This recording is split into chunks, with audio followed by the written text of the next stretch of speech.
नमस्कार मित्रों। आज हम लोग बात करेंगे राजनीतिक विचारकों के बारे में जो पश्चिमी राजनीतिक विचारक हैं। सामान्यतः जब हम राजनीतिक विचारकों का अध्ययन करते हैं तो जो अंग्रेजी में कहावत है कि आप जब जंगल में पेड़ गिनने लगते हैं तो पूरे जंगल को भूल जाते हैं। यानी आप जब राजनीतिक विचारकों का अध्ययन करते हैं तो आप उसके जो मूल विचार हैं उनका अध्ययन तो कर लेते हैं, उसको याद भी कर लेते हैं, लेकिन उसका ओवरऑल इम्पैक्ट उस विचारक का क्या है, उसको क्यों याद किया जाता है, इसको हम नहीं देख पाते हैं। जैसे ये सवाल उठता है कि प्लेटो को सबसे पहले ये कहा जाता है कि वह राजनीतिक चिंतन या राजनीतिक सिद्धांत का पिता है। अब क्या है कि इसका जवाब देते समय हम क्या करते हैं कि प्लेटो के राजनीतिक विचारों को बताने लगते हैं कि प्लेटो ने क्या कहा है न्याय के बारे में, प्लेटो ने क्या कहा है दार्शनिक राजा के बारे में, प्लेटो ने क्या कहा है एक अच्छी शिक्षा पद्धति के बारे में, प्लेटो ने साम्यवाद के बारे में क्या कहा है वगैरह। और ये सब बातें हमें पता है, लेकिन हम ये नहीं बता पाते कि उसको राजनीतिक सिद्धांत का पिता क्यों कहते हैं। या इसको दूसरी तरह से देखें हम इसी सवाल को कि प्लेटो का अध्ययन हम आज क्यों करते हैं, प्लेटो का महत्व क्या है, या प्लेटो किस तरह से आइडेंटिफाई होता है, इंगित क्या करते हैं हम। जब प्लेटो शब्द हम सुनते हैं तो हमारे दिमाग में सबसे पहले क्या आता है। कोई भी विचारक ले ले, भारतीय विचारक ले ले, गांधी है, महात्मा गांधी। अब महात्मा गांधी का नाम सुनते ही विचारक के रूप में हमारे दिमाग में क्या आता है, उसको क्यों आइडेंटिफाई करते हैं as a thinker, not as a person. तो हम महात्मा गांधी के बहुत से विचार जानते हैं, लेकिन हम उसको तुरंत पहले बार में एक वाक्य में उसको आइडेंटिफाई करना आना चाहिए। यानी जो कहा गया है कि अगर आपको कोई 6 साल का बच्चा, जो आइंस्टीन की बात मैं बार बार कहता हूँ, अगर 6 साल का बच्चा आपसे पूछे कि महात्मा गांधी कौन थे तो आप क्या बताएंगे। आपको बहुत कुछ पता है गांधी जी के बारे में, लेकिन आप 6 साल के बच्चे को सेटिस्फाई कैसे करेंगे।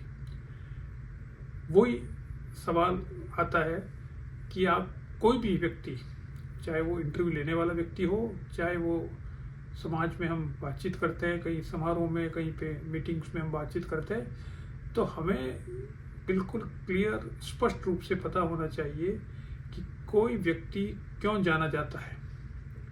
जैसे अब्राहम लिंकन है। अब अब्राहम लिंकन ने बहुत से काम किए, लेकिन हम जब अब्राहम लिंकन शब्द हमारे दिमाग में आता है, जब उसका नाम आता है, तो हम सबसे पहले क्या कहते हैं, वो था जिसने अमेरिका में दासता प्रथा को समाप्त किया, उसके लिए उसने युद्ध लड़ा। तो वो दासता प्रथा को समाप्त करने वाले महान व्यक्ति के रूप में पहचाना जाता है अमेरिका में। क्लियर। तो ये पहली बात है। उसके अलावा उसने बहुत से काम किए हैं। ऐसे ही जब विचारकों की बात करें तो आपको उसका first most important contribution in political thought you should remember why we identify him as a political thinker. हम थॉमस हॉब्स को क्यों याद करते हैं या उसका अध्ययन आज भी क्यों करते हैं। क्यों? क्योंकि थॉमस हॉब्स ने राजनीति विज्ञान का सबसे प्रमुख इकाई राज्य होती है, और राज्य की अनन्य विशेषता होती है संप्रभुता, जिसके बिना राज्य का कोई मतलब नहीं है। क्योंकि राज्य को दूसरी संस्थाओं से अलग करने का एकमात्र कारण यह है कि राज्य के पास संप्रभुता है, औरों के पास नहीं है। तो जिस विचारक ने संप्रभुता के ऊपर 600 पेज लिख दिए ये बताने के लिए कि संप्रभुता क्या होती है, उसकी आवश्यकता क्या है, संप्रभुता की विशेषताएं क्या होती है, संप्रभुता की सीमाएं क्या है, संप्रभुता समाप्त कैसे की जा सकती है, समाज में एक से ज़्यादा संप्रभुता का दावा करने वाले संस्थाएं या ऑर्गेनाइजेशन या व्यक्ति हो तो क्या होता है। तो उसने संप्रभुता के ऊपर इतना ज़्यादा लिखा, और अंग्रेजी भाषा में लिखने वाला वो सबसे पहला व्यक्ति था। इसलिए उसके बारे में कहा जाता है कि हॉब्स, जो भाई ने कहा है कि Hobbs in English speaking people, Hobbes is the greatest political philosopher ever born।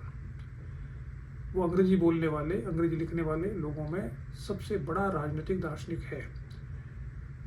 तो उसको हम आज याद क्यों करते हैं, क्योंकि संप्रभुता आज भी महत्वपूर्ण है। राजनीति में हम संप्रभुता का अध्ययन करते हैं, क्योंकि राज्य का अध्ययन करते हैं। राजनीति राज्य से बाहर भी होती है। आज हम राजनीति को जो परिभाषित करते हैं तो राज्य से बाहर भी उसकी बात करते हैं, लेकिन राज्य के बिना हम राजनीति की कल्पना नहीं कर सकते आज के संदर्भ में, और राज्य की कल्पना बिना संप्रभुता के नहीं की जा सकती। तो उसका सबसे बड़ा विचारक कौन है? थॉमस हॉब्स है। इसलिए हम थॉमस हॉब्स को याद करते हैं। क्या उसको याद करते हैं कि वो उस 3 महान विचारकों में से एक है जिसने राज्य की उत्पत्ति का सामाजिक समझौते का सिद्धांत दिया था। जिस समय उसने सिद्धांत दिया था उस समय ये सिद्धांत बहुत प्रचलित नहीं था। उस समय राज्य का देवी उत्पत्ति का सिद्धांत प्रचलित था, लेकिन वो सबसे पहले विचारकों में से एक है जिसने 17वीं शताब्दी में ये विचार दिया कि राज्य की उत्पत्ति सामाजिक समझौते से होती है, यानी राज्य कृत्रिम है। राज्य कृत्रिम है, ये बहुत बड़ा कंट्रीब्यूशन है पॉलिटिकल फिलोसॉफी में, बहुत महत्वपूर्ण बात है जिसको सबसे पहले थॉमस हॉब्स ने बताई। तो मेरा कहने का अर्थ यह है कि हमें राजनीतिक विचारकों का अध्ययन करते समय उसके जितने भी विचार हैं वो उनका अध्ययन तो करना ही है, वो तो हम करते ही हैं। उसकी गुण अवगुण को हम देखते हैं, लेकिन हमें उन पेड़ों को गिनते समय we should not forget the wood, we should not forget the jungle. एक एक पेड़ को गिनते समय हम पूरे जंगल का जो हमारा दृष्टिकोण है वो खत्म नहीं हो जाए। तो हम एक एक उसकी विचार को देखते समय उसका पूरा कंट्रीब्यूशन जो है, विचारक का पूरा जो चिंतन है, सिद्धांत है, उसको हम ना भूल जाए। इसका ध्यान रखना चाहिए। इसलिए अब आपने तैयारी कर ली है या आप पढ़ रहे हैं तो पढ़ते समय ये एक बार किताब रखने के बाद में ये सोचें कि इस चिंतक का हम अध्ययन क्यों कर रहे हैं। सबसे पहले उसके बारे में क्या हमें मालूम होता है, क्या बात करते हैं। जैसे जॉन रॉल्स विचारक है, तो उसको हम जब पढ़ते हैं तो उसके विचार पढ़ लिए हमने। अब हम कहते हैं जॉन रॉल्स का क्या अध्ययन क्यों किया था, उसका क्या कंट्रीब्यूशन है। तो उसके बारे में एक बात ये कही जाती है कि वो समसामयिक राजनीतिक सिद्धांत का पिता है, या उसने समसामयिक समय में राजनीतिक सिद्धांत को पुनर्जीवित किया है, या उसने न्याय के सिद्धांत को पुनर्जीवित किया है जो प्लेटो के समय से बहुत महत्वपूर्ण था। इतने सालों बाद में उसने न्याय को एक आदर्श राज्य का आधार बताया है। ये 2-3 बातें जो रॉल्स शब्द काम में आते ही हमें उसके बारे में ये मालूम होना चाहिए। वो उदारवाद का सबसे बड़ा विचारक है जिसने उदारवाद के उपयोगितावादी आधार को समाप्त किया। ये बातें हमें पता होनी चाहिए। उसके साथ साथ कि उसने का न्याय का सिद्धांत क्या है, उसने ओरिजिनल पोजीशन, प्रारंभिक दशा, उसके बारे में क्या कहा, उसने व्हील ऑफ इग्नोरेंस के बारे में क्या कहा, उसने सामाजिक समझौता कैसा किया है। ये सब बातें तो हम पढ़ ही रहे और याद कर रहे हैं, लेकिन उसके जो पूर्ण जो व्यक्तित्व का जो उसकी पहचान है, उस पहचान को हमें याद रखनी चाहिए। महात्मा गांधी क्यों माने जाते हैं विचारक के रूप में? क्योंकि उन्होंने अहिंसा को राजनीति में स्थापित किया, विचारों के स्तर पर और व्यवहार में भी किया, कि राजनीति में अहिंसा का उतना ही महत्व है, बल्कि ज़्यादा महत्व है जितना कि हिंसा का है। या राजनीति केवल युद्ध करने का नाम नहीं है। राजनीति में सफलता असफलता अहिंसा के प्रयोग से भी हो सकती है, और उन्होंने व्यवहार में ऐसा करने का प्रयास भी किया। तो ये बात ध्यान रखें जब हम राजनीति विचारों का अध्ययन कर रहे हैं कि उसका अध्ययन करते समय उसके प्रमुख तत्व को हमेशा याद रखें, उसके प्रमुख कंट्रीब्यूशन को हमेशा याद रखें कि उसने क्या, किस विचारक को क्यों याद किया जाता है। क्योंकि इंटरव्यू वगैरह में जब ये सवाल पूछा जाता है तो सवाल सामान्यतः इस तरह से आरंभ होता है कि अच्छा चलिए बताइए जॉन लॉक का क्या महत्व है, क्यों पढ़ते हैं उसको। अब आप एकदम से घबरा जाओगे भाई जॉन लॉक के बारे में क्या कहें, उसने साहब ये कहा है, उसने ये कहा। अरे ये नहीं, आपको पता होना चाहिए जो इतनी सारी बातें उसने कही है उन सबका निचोड़ क्या है, उन सबका इम्पैक्ट क्या है, क्यों याद कर रहे हैं उसको।